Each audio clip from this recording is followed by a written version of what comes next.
নমস্কার বন্ধুরা, কেমন আছেন সবাই? কাল রাখি পূর্ণিমাতে আমার মেয়ের এই প্রথম রাখি। তো ও তো কিছুই বুঝতে পারছিল না প্রথম থেকে। তারপরে আমি ওকে সব ডিরেক্ট করে করে দিলাম। তো ওকে বললাম, আমার হাতটা ধরো, আমি তোমার দাদাকে রাখিটা পরিয়ে দিই। ও আমার বোনের ছেলে। তো এই প্রথমবার তো ও কিছুই বুঝতে পারছিল না।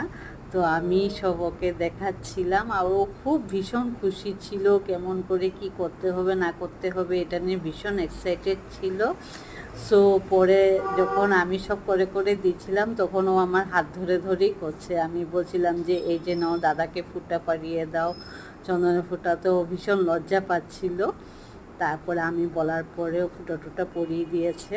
তা আপনাদের সবার আমার মেয়ের রাখি কীরকম লাগলো নিশ্চয়ই জানাবেন, কমেন্ট করবেন।